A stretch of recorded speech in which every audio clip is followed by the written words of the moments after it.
사랑하는 우리 대전명석교회 성도님들, 복음으로 살아가는 믿음의 사람들 되시기를 바랍니다.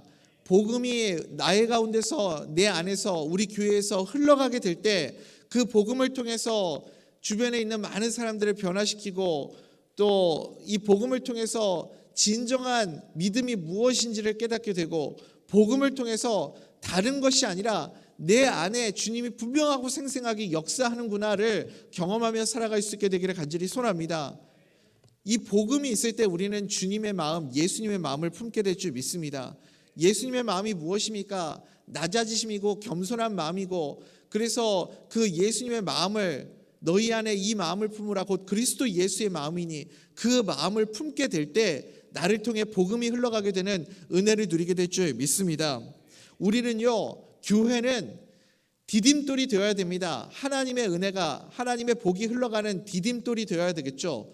그런데 디딤돌이 되지 못하고 걸림돌이 되어버리는 때가 있습니다. 우리 안에 걸림돌이 되게 만드는 것들을 다 깨부셔버려야, 그래야 우리가 축복의 통로가 되고 디딤돌이 될 수 있습니다. 우리 교회에서 흘러가야 할 것들이 무엇입니까? 우리가 누리고 살아가야 할 것들이 무엇인가요? 우리 1절 말씀 같이 한번 읽어봅시다. 시작. 그러므로 그리스도 안에 무슨 권면이나 사랑의 무슨 위로나 성령의 무슨 교제나 긍휼이나 자비가 있거든. 아멘. 그러니까 1절에 있는 것들은 다 우리 교회 안에 필요한 내용들이죠. 권면, 사랑, 위로, 교제, 긍휼, 자비. 이 중에 제일 중요한 단어가 뭘까요? 여러분 펜이 있으시면 지금 동그라미 한번 쳐보십시오. 이 중에 제일 중요한 단어 미리 치지 마시고요. 제가 말씀드립니다. 맨 끝에 있거든입니다. 있거든. 깜짝 놀라셨죠? 지금 동그라미 다른 데다가 치려고 하시다가 어이구 큰일 날 뻔했네 하시면서 맨 뒤에 있는 있거든. 있거든이라는 단어가 가지고 있는 그 뉘앙스가 무엇입니까? 사랑이나 권면이나 위로나 교제나 긍휼이나 자비나 이 모든 것들은 이미 전제되어 있어야 한다라는 뜻이죠. 이미 우리 교회 안에 있어야 한다라는 뜻입니다. 이런 것들이 있을 때 하나님의 은혜가, 복음이 흘러가는 축복의 통로가 될 줄 믿습니다. 창세기 12장 3절에 나오잖아요. 너는 축복의 통로가 될지니라. 우리 창세기 12장 3절 한번 읽어볼까요? 시작. 너를 축복하는 자에게는 내가 복을 내리고 너를 저주하는 자에게는 내가 저주하리니 땅의 모든 족속이 너로 말미암아 복을 얻을 것이라 하신지라. 아멘. 이게 원복음이잖아요. 하나님이 우리를 부르신, 아브라함을 부르신 목적, 우리 교회를 이 땅에 세워주신 목적, 그게 무엇이냐면 하나님의 은혜와 복음이 흘러가게, 하나님의 복이 흘러가게 우리를 세워주신 줄 믿습니다. 그래서 나를 만나는 사람, 나와 함께 있는 사람, 나 때문에, 요셉 때문에 요셉의 가족이 복을 받고, 요셉 때문에 애굽의 모든 사람들이 복을 받고, 요셉 때문에 애굽 이웃 근접 지역에 있는 모든 사람들이 복을 받았던 것처럼 나를 통해서 하나님의 은혜가, 복이 흘러가도록 하나님이 우리를 세워주신 거죠. 그러면 당연히 우리 교회를 통해서 주변에 있는 모든 사람들이 복을 받고 은혜가 흘러가고 복음이 흘러가는 그런 일들이 나타나야 합니다. 지금 잘 나타나고 있죠? 우리 교회를 통해서 복음이 흘러가고 있죠? 여러분, 왜 이렇게 우리가 많은 은혜와 복을 받았는데 왜 복음이 흘러가지 못하고 있는 걸까요? 우리를 하나님이 이렇게 흘려보내는 사람들로 축복의 통로로 세워주셨는데 왜 복음이 흘러가지 못하는 걸까요? 우리 가운데 걸림돌들이 있기 때문에 그렇습니다. 복음이 흘러가지 못하는 건 정상이 아니잖아요. 정상의 모습이 아니잖아요. 비정상의 모습입니다. 그러니까 이 비정상의 모습들이 정상이 되어야 합니다. 비정상이 정상이 되기 위해 반드시 우리가 깨부숴야 하는 걸림돌이 무엇인가? 바로 다툼과 허영이라는 거예요. 다툼과 허영. 그래서 팀 켈러 목사님은 오늘 복음과 삶 4과에서 교회 안에 있는 우리의 관계, 이것을 뭐라고 설명하냐면 우리가 서로를 참 이렇게 사랑하고 축복하고 하나가 되고 이렇게 참 아름다운 관계여야 하는데 성도들의 관계를 천적이다, 그렇게 설명을 하더라고요. 원래 우리 본성적으로 우리는 서로 천적 관계라는 거예요. 여러분, 천적의 관계. 그러니까 본성적으로 우리는 하나가 되기보다는 적이 될 수밖에 없는 그런 본성을 가지고 있다라는 거죠. 여러분, 그래서 교회 안에서 우리가 정말 깨부숴야 되는 것이 다툼입니다. 다툼. 우리가 다툴 때 어떤 현상이 나타나요? 당파가 생기고 그룹이 생기죠. 지지하는 사람과 반대하는 사람. 하나님의 은사를 엄청나게 많이 받았던 교회가 있습니다. 고린도 교회죠. 고린도 교회는 은사가 넘쳐나는 교회였어요. 그런데 이렇게 많은 하나님의 은혜와 복을 받은 교회인데 문제가 뭐예요? 흘러가지를 못하는 거예요. 축복의 통로가 되지를 못하는 겁니다. 이렇게 많은 은혜와 복을 받은 교회를 향해서 축복이 흘러가는, 하나님의 은혜와 복음이 흘러가는 교회가 되도록 이 망치와 정을 가지고 깨뜨려버리는, 걸림돌들을 깨뜨려버리는 말씀이 무엇입니까? 고린도전서죠. 그 말씀이 고린도전서입니다. 깨져야 흘러가거든요. 단단하게 우리 가운데 굳어져 있는 이 걸림돌들을 다 깨부셔야 복음이 흘러갈 수 있게 되는 겁니다. 고린도 교회의 가장 큰 특징 중에 한 가지가 무엇이었냐면 당파성이었습니다. 그룹 짓는 거예요. 자꾸 그룹을 지어가지고 서로 다투고, 내가 맞고 너는 틀렸다, 내가 옳고 너는 잘못됐다, 이거 가지고 계속 다퉜어요. 그래서 어떤 파들이 있었습니까? 나는 정통이야, 나는 바울파야, 나는 아볼로파야, 나는 게바파야, 나는 베드로파야, 이러면서 서로 당파를 나눴어요. 제일 나쁜 사람들이 누군지 아세요? 제일 얄미운 사람들이 그리스도파예요. 그리스도파. 여기는 안 가면 안 될 것 같잖아요. 여기에 꼭 껴야 될 것 같잖아요. 그리스도파. 여기 안 끼면 괜히 나쁜 놈 될 것 같고. 그러니까 왠지 이런 당파를 지어가지고 벌써 나는 그리스도파야, 이게 어떤 뜻입니까? 너희들과 나는 달라. 바리새인 같은 거예요. 우월 의식 속에 사로잡혀가지고, 그래서 너희들이 다 잘못됐고 우리는 그리스도파니까 우리가 맞고 너희들은 다 틀렸어, 이런 생각을 가지고 있는 모습이죠. 여러분, 우리 속 안에 이런 속성들이 다 있습니다. 서로 다투려고 하는 이 천적이 되려고 하는 본성이 우리 가운데 있다는 거예요. 복음이 흘러가기 위해서 반드시 교회 안에 깨뜨려야 하는 우리의 걸림돌들이 바로 이런 것들입니다. 교회들이 보면 하나님의 일을 한다고 하면서, 우리가 주의 일을 합니다라고 하면서 방법은 세상적인 방법을 가지고 그렇게 하는 경우가 많습니다. 세상적인 방법이 뭐예요, 여러분? 당파 가지고 그렇게 일하는 거 아닙니까? 그래서 어떻게 하면 사람들이 잘 모일까요? 어떻게 하면 교회 안에도 사람들이 잘 모일 수 있게 만들까요? 당파성을 가지고 모으면 됩니다. 고향이 같은 사람들끼리 모여라. 그러면 다 모이고, 같은 학교 출신들, 같은 직장, 같은 직종 가진 사람들끼리 모여라. 이러면 또 사람들이 모이고, 이런 것들이 다 뭐예요? 당파성이죠. 그러니까 교회 안에 자꾸 이렇게 그룹을 짓는 것, 이런 것들이 하나님이 기뻐하시지 않는 모습이라는 겁니다. 바울파가 나오고 아볼로파가 나오고 이런 그룹들이 나오게 되는 겁니다. 그래서 이 당파를 지으면 어떤 결과가 나타나요? 반드시 다툼이 교회 안에 나오게 되어 있습니다. 어떤 교회에 다툼이 하도 이 싸움이 많이 일어나는 교회에 새로 이제 목사님이 부임해서 오게 되었습니다. 와서 보니까 맨날 모여가지고 싸우기만 하는 겁니다. 뭐 회의만 하면 서로 싸우고, 서로 그룹 지어가지고 네 편 내 편 나눠가지고 내가 옳고 또 너는 뭐가 잘못됐고 하면서 서로 지적하면서 그렇게 싸우더래요. 그래서 목사님이 새로 와가지고 물어봤대요. 아니, 왜 이렇게 서로 못 잡아먹어서 이렇게 싸우시는 거예요? 도대체 이유가 뭡니까? 그랬더니 성도님들이, 아니, 우리가 잘해보자고 이러는 거 아닙니까?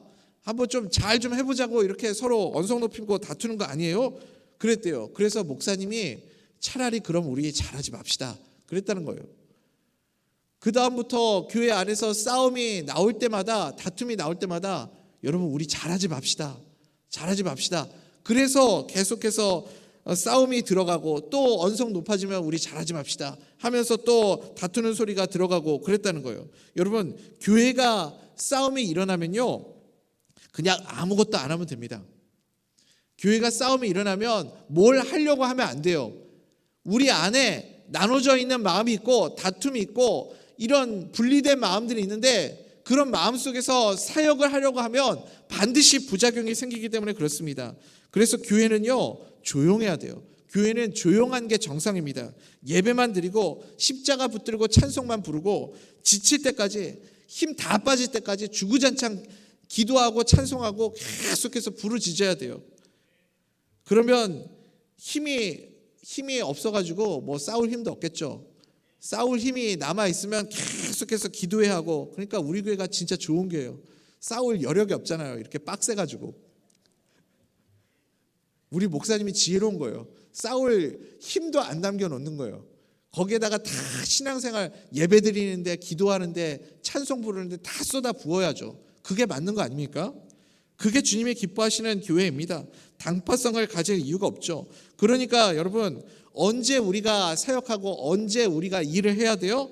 내 자아가 다 깨지고 우리 안에 분열되고 나눠져 있던 마음들이 다 사라지고 다 깨지고, 그 다음에 우리 안에 이 다툼과 이런 모든 서로를 시기하는 마음들, 또 질투하는 마음들, 나눠지는 마음들이 다 녹아지고 난 다음에 그 다음에는 저절로 일이 되는 겁니다.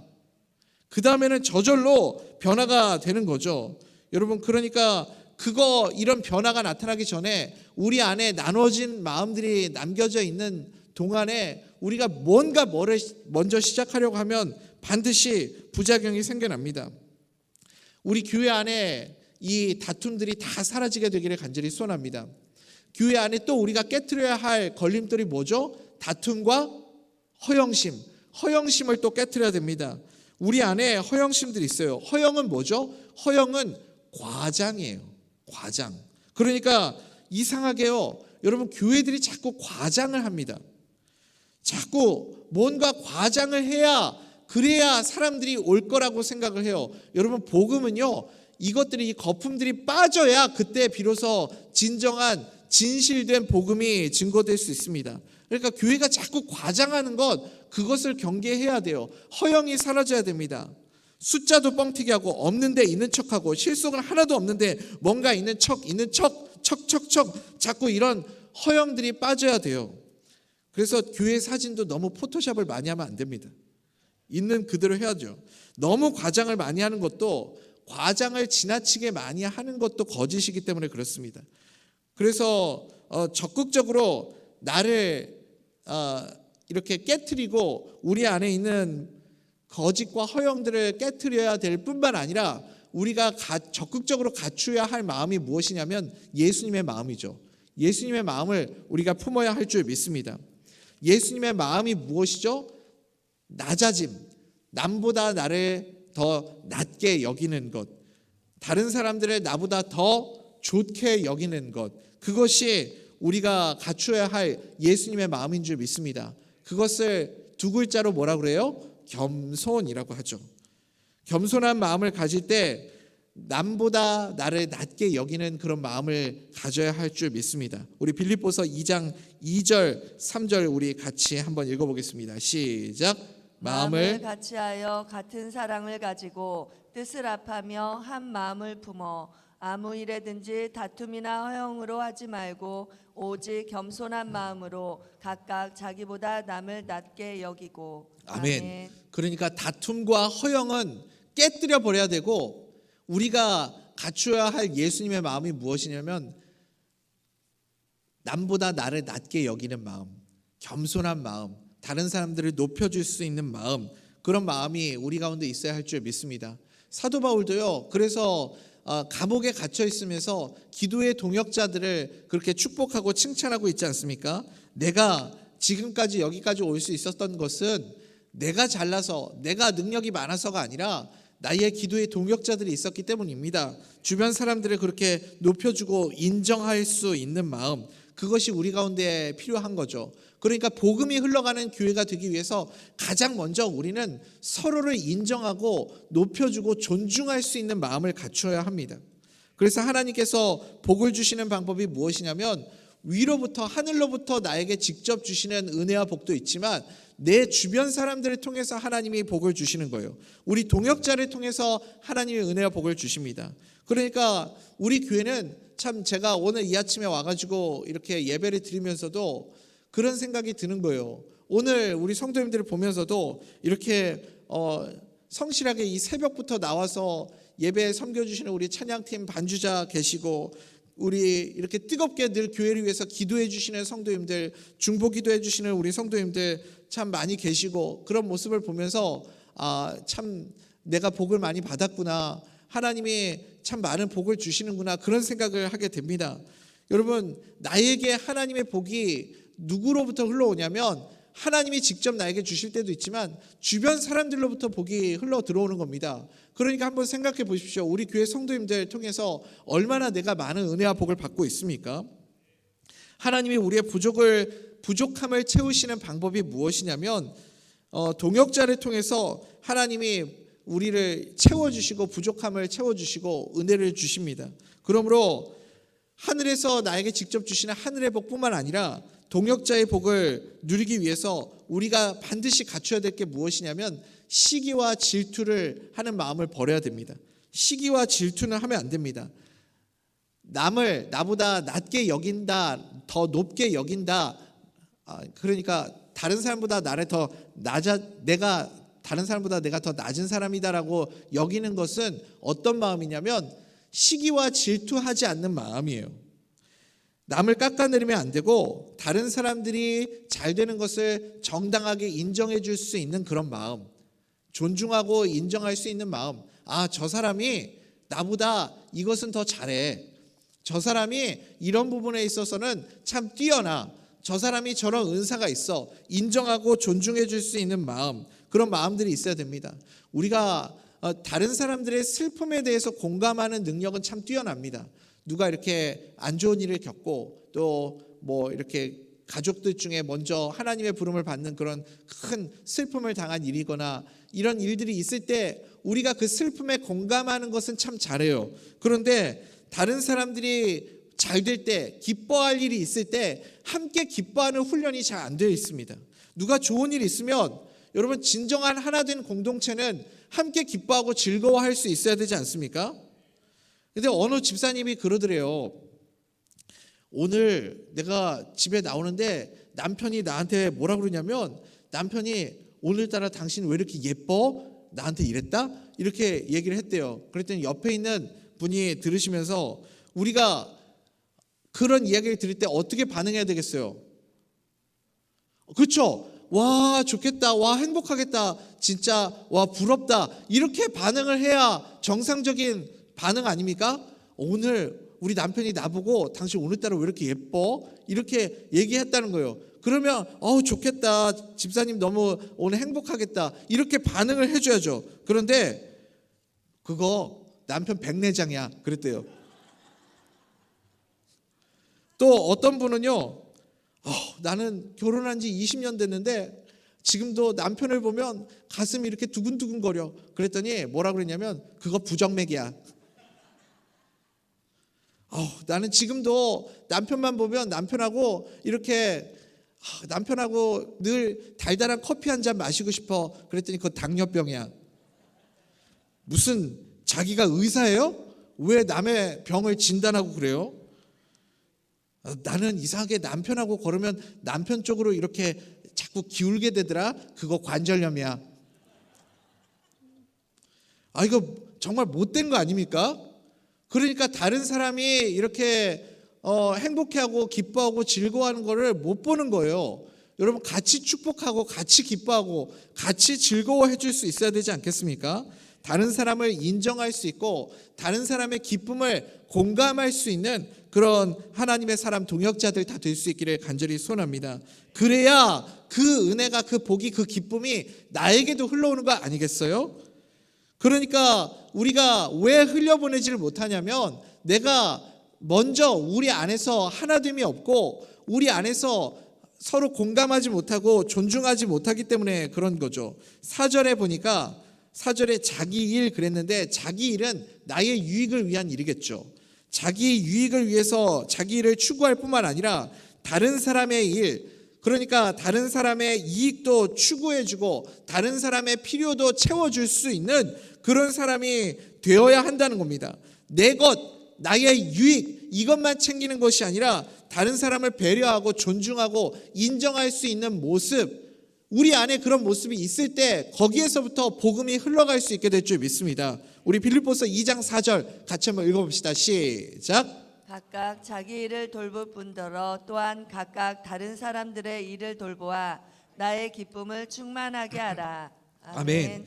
그러니까 여러분, 다른 사람들을 사랑하고 기뻐할 수 있는 마음, 나의 기쁨을 충만하게 하라, 이 표현은요, 사도 바울이 말하자면 감옥에서 지금 나 좀 이제 편하게 좀 해달라라는 뜻입니다.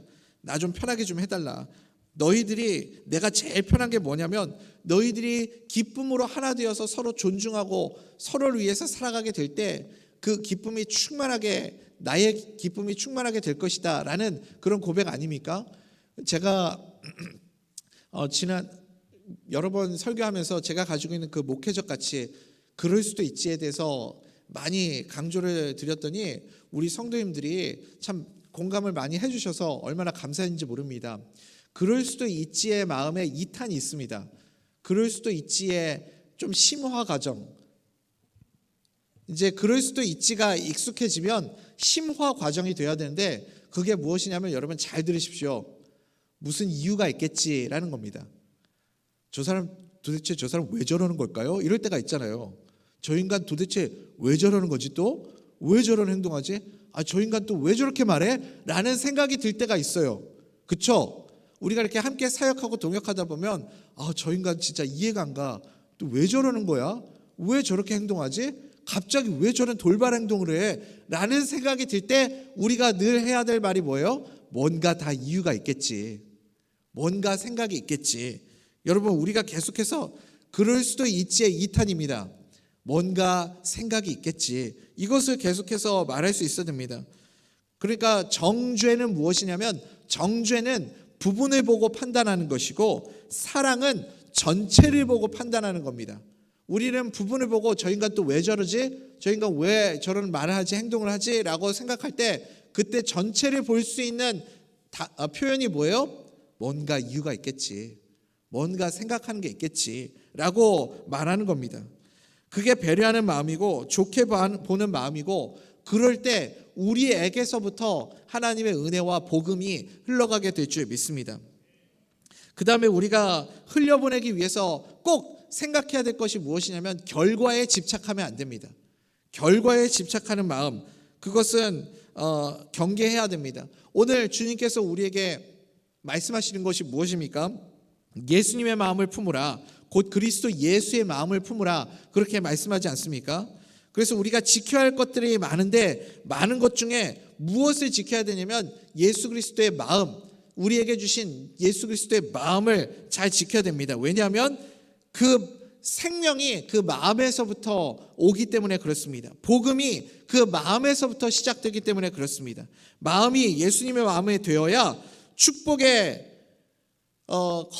디딤돌이 되고 걸림돌들이 다 사라지게 되는 거죠. 우리 빌립보서 2장 5절 같이 한번 읽어봅시다. 시작. 너희 안에 이 마음을 품으라, 곧 그리스도 예수의 마음이니. 아멘. 미국 시카고에 가면 휘튼 대학이라는 학교가 있습니다. 이 학교가 참 좋은데, 이 휘튼 칼리지 신학학 교수 중에 제럴드 호선이라는 교수님이 있어요. 이 교수님이 이제 이 빌립보서 주석을 썼는데, 빌립보서 주석에 오늘 우리가 읽은 2장 5절 말씀, 이 말씀을 주석을 하면서 조금 독특한 해석을 썼습니다. 우리가 이 빌립보서 2장 말씀을 읽을 때 어떤 생각이 들어요?